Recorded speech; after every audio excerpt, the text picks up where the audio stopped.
ایک اللہ والے تھے، ان کے پاس ایک بندہ گیا، کہنے لگا حضرت پریشان بہت ہوں، اور پریشانیاں بھی اتنی بیان کی کہ انسان سنے اور غم زدہ ہو جائے یا خود رونے لگ جائے۔ تو انہوں نے فرمایا اگر تیری پریشانی اتنی زیادہ ہے تو ایسا کر، 40 پردیسی مسافر جمع کر اور ان کو بٹھا کے دعا کرا، اور وہ گڑ گڑا کے دعا مانگے۔ جب گڑ گڑا کے دعا مانگے تو اللہ تیری پریشانی دور کر دے گا۔ 40 پردیسی مسافر جمع کر اور وہ گڑ گڑا کے دعا مانگے، لیکن ایک شرط ہے،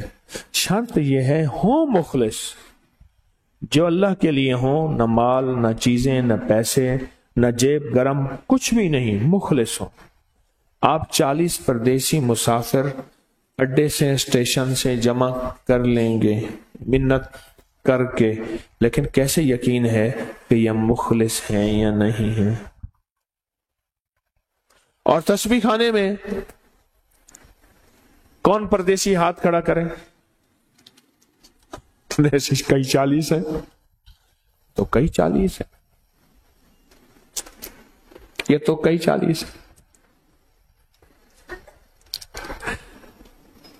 یہ لاہور والوں کے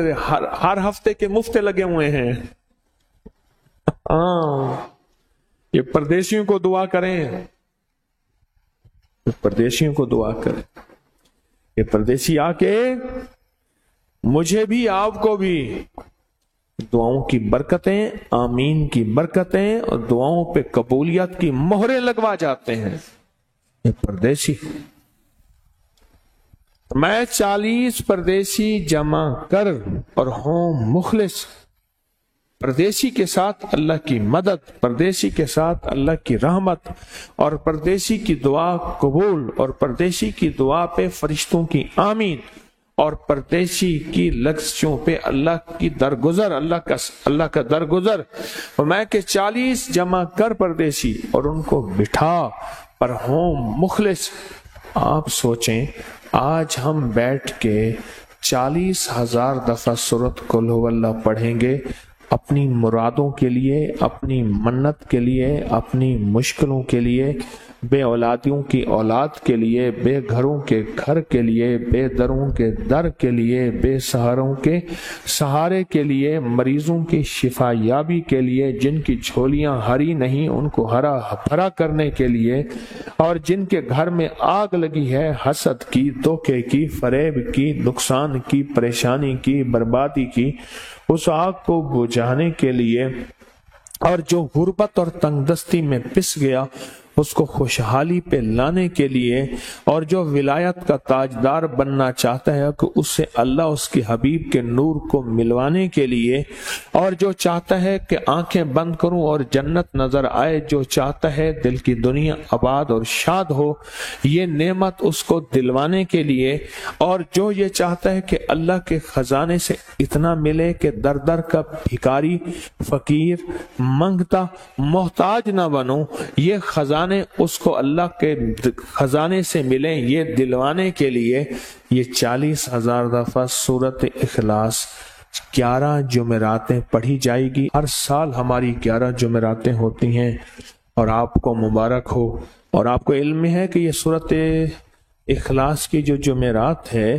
اس میں ہم ابھی 40,000 مرتبہ بیٹھ کے سورۃ اخلاص پڑھیں گے، اور وہ 5-7 منٹ میں پڑھی جاتی ہے۔ اس کی وجہ یہ ہے، بلکہ 40,000 دفعہ نہیں پڑھی جاتی، وہ لاکھوں دفعہ پڑھی جاتی ہے، لاکھوں سے بھی لاکھوں پڑھی۔ اس وقت یہ مجمع، خواتین کا مجمع، پوری دنیا ہمارے اس وقت آن لائن بیٹھی ہے، کہیں صبح دوپہر شام، پوری دنیا ہماری اس اللہ کے فضل سے سن رہی ہے، اور کیا پتا جنات بھی ہوں،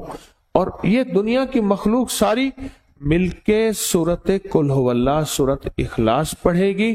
اور سورۃ اخلاص پڑھتے ہی زندگی میں برکتوں اور خیروں کے فیصلے ہوں گے۔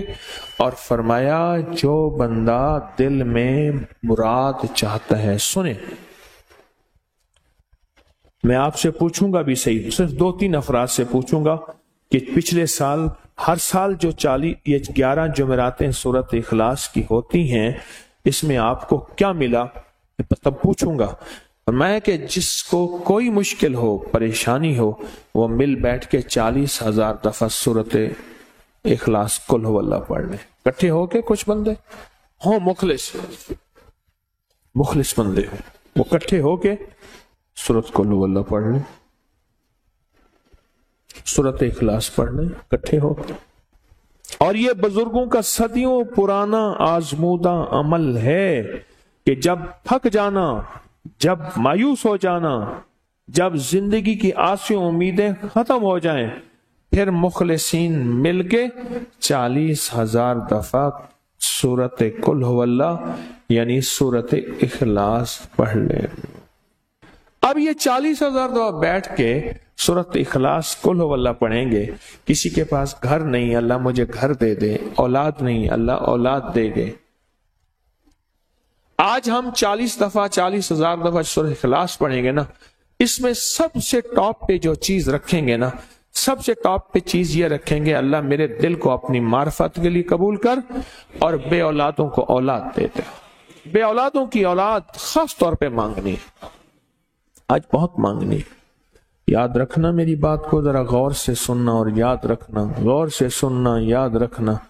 جو دوسروں کی اولاد تڑپ سے مانگے گا اپنی اولاد کے ہوتے ہوئے، اللہ اس کی نسلوں میں بے اولادیاں نہیں دے گا، نہیں دے گا۔ کوئی پتہ نہیں، 7 بیٹے تھے، 7 بیٹیاں تھیں، 14 بہن بھائی تھے، 11 بہن بھائی تھے، اگلی نسل کے اندر ایک بیٹی کو ترستے ہیں، نہیں ہے، کوئی خبر نہیں۔ جو دوسرے کی خیر مانگے گا، جو دوسرے کا بھلا مانگے گا، جو دوسرے کی خیر چاہے گا، جو دوسرے کا بھلا چاہے گا، جو دوسروں کے لیے گڑ گڑائے گا، جو دوسروں کے لیے بھیکاری بن جائے گا، جو دوسروں کے لیے محتاج بن جائے گا،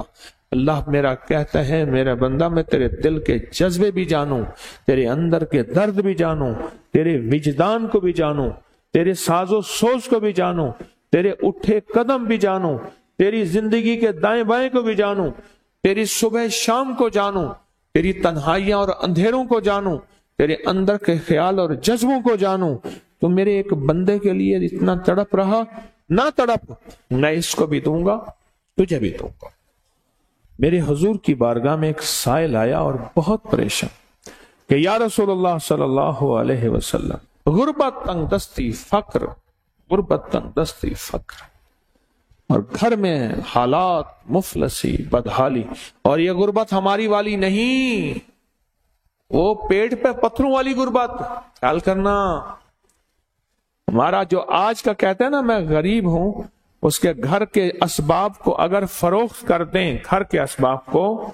اس غریب کے لیے وہ غریب آیا آقا کی بارگاہ میں، غربت اور تنگ دستی۔ اور میرے حضور نے فرمایا گھر میں جا، ایک دفعہ سلام کر، ایک دفعہ قل هو اللہ پڑھ، کام ہو گیا۔ ایک دفعہ سلام، ایک دفعہ سورت قل هو اللہ اخلاص، بس۔ انہیں یقین تھا، یقین کی دنیا کو جانتے تھے، یقین کے نظام کو جانتے تھے، آقا کے فرمان بس چل پڑے اور چلتے گئے، اور یقین نے یہاں اور اتنا کر دیا، یقین نے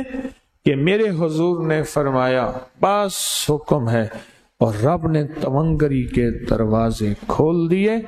اور لوگوں نے دیکھا کہ وہی بندہ ہے جس کے گھر میں فاقے تھے، آج لوگوں کو بانٹتا پھر رہا ہے، اور اس کے پاس ختم نہیں ہو رہا، ختم نہیں۔